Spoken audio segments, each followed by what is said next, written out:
We've been covering Louisiana schools for a long time, and Zach Coplin, who's the college student that is aggressively and correctly going after the voucher programs, which are allowing for state-funded Bible-based curriculums and so on and so forth, he has actually scoured a lot of the textbooks that are being used for teaching in Louisiana in some of these voucher schools.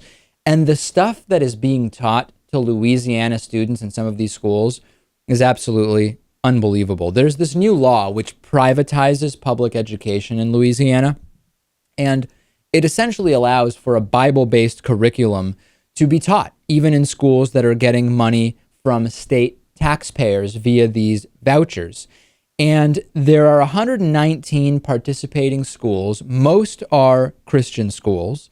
And Zach Coplin has found out that at least 19 of those schools are teaching or championing creationist non-science, and they'll be collecting about $4 million in public funding just from the first round of these voucher designations. Listen to some of the things that are being taught in these textbooks. The books are a Becca book curriculum. It's a Pensacola-based company.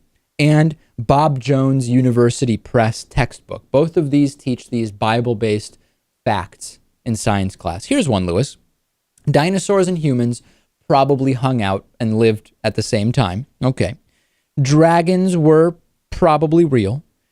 God used the Trail of Tears to bring many Indians to Christ. And even then, I believe that by Indians, they're actually referring to Native Americans. But that's like a layer 2 analysis of why the textbook is absurd, Lewis. We're only focusing on layer 1 here.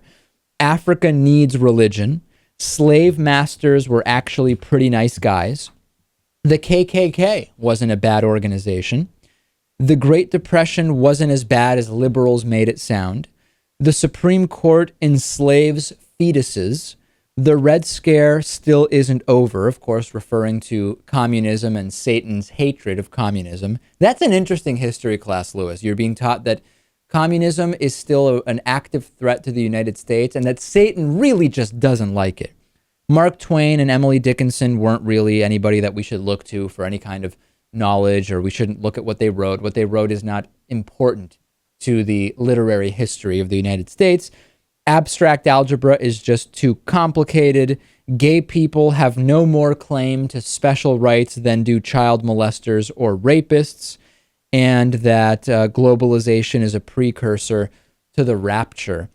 Poor kids, right? I mean, I understand that it could be easy to kind of get mad at everybody in the state, but the children are really the victims here, right? They're going to have a hard time coping once they enter the real world. And we wonder why so many other countries are just zooming ahead of the United States when it comes to science, math. And then the fascinating hypocrisy, Lewis, is on the one hand, we've got a bunch of right-wingers really angry that evil, dirty immigrants are sneaking across the border, sometimes legally, sometimes illegally. I think in both cases, they don't really like it, and taking our jobs. And at the same time, they want to teach kids stuff that makes them not unhireable, but certainly less attractive candidates. I don't think they're going to understand that internal conflict there.